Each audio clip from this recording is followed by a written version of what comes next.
नमस्कार दोस्तों, स्वागत है आपका। आज की इस वीडियो में हम बात करने वाले हैं एबल पुरस्कार के बारे में। एबल पुरस्कार जिसे एक्चुअली में मैथ्स के फील्ड में नोबेल के नाम से भी जाना जाता है। दरअसल अभी हाल ही में एबल पुरस्कार 2023 की घोषणा कर दी गई है। तो आज की इस वीडियो में जानेंगे वर्ष 2023 के एबल पुरस्कार से किन्हें सम्मानित किया गया। इसके अलावा एबल पुरस्कार से जुड़ी कुछ बहुत ही महत्वपूर्ण जानकारियों भी आज की इस वीडियो में हम साझा करेंगे। तो बिना ज़्यादा समय लिए चलिए वीडियो को शुरू करते हैं।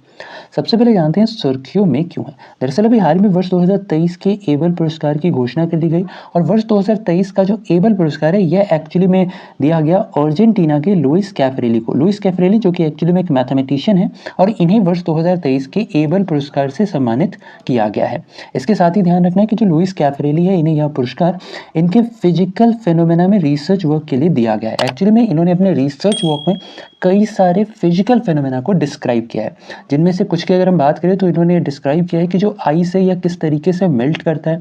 इसके अलावा इन्होंने बताया है कि जो वाटर है, ठीक है, ये एक्चुअली में किस तरीके से प्रवाहित होता है। तो इन सभी चीज़ों को एक्चुअली में इन्होंने अपने रिसर्च वर्क में बताया है।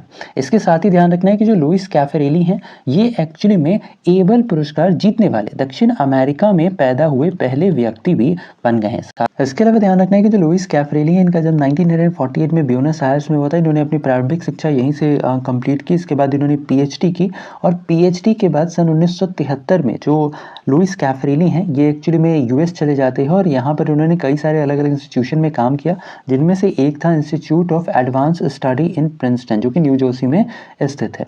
और एट प्रेजेंट अगर हम बात करें तो जो लुइस कैफरेली है ये एक्चुअली में यूनिवर्सिटी ऑफ टेक्सास में कार्यरत है। बात करें एबल पुरस्कार की तो ध्यान रखना है कि जो एबल पुरस्कार है दरअसल में इसका नाम नॉर्वे के मैथमेटिशियन नील्स हेनरिक एबल के नाम पर रखा गया था। इस पुरस्कार की स्थापना वर्ष 2002 में की गई थी। इसके साथ ही पहली बारी जब यह पुरस्कार दिया गया वह था साल वर्ष 2003, यानी वर्ष 2003 में पहली बार एबल पुरस्कार प्रदान किया गया।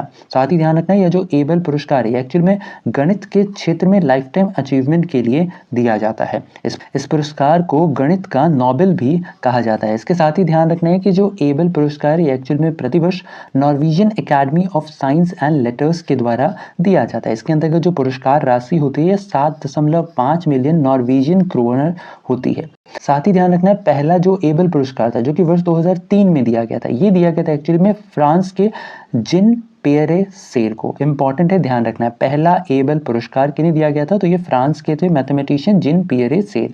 साथ ही ध्यान रखना है वर्ष 2022 का जो एबल पुरस्कार था यह दिया गया था डेनिस पोर्नेल सुलिवन को जो कि यूनाइटेड स्टेट्स के थे। भारत के कॉन्टेक्स्ट में अगर बात करें तो पहले भारतीय जिन्हें एबल पुरस्कार से सम्मानित किया गया इनका नाम था श्रीनिवास वी.आर. वर्धान। इंपॉर्टेंट है, ध्यान रखना है। तो ये था हमारा आज का वीडियो जिसके अंतर्गत हमने बात की एबल प्राइज 2023 के बारे में। आशा और उम्मीद की वीडियो आपको इन्फॉर्मेटिव लगा होगा। वीडियो अगर पसंद आया तो वीडियो को लाइक शेयर, चैनल पर अगर नहीं है चैनल को सब्सक्राइब करना बिल्कुल ना भूलें ऐसे इन्फॉर्मेटिव वीडियोस के लिए। तो ऐसे में आज के लिए इतना ही। अपना ख्याल रखें, स्वस्थ रहें, सुरक्षित रहें। आपसे फिर अगले वीडियो मुलाकात होगी, तब तक के लिए धन्यवाद। गुड बाय, टेक केयर, जय हिंद।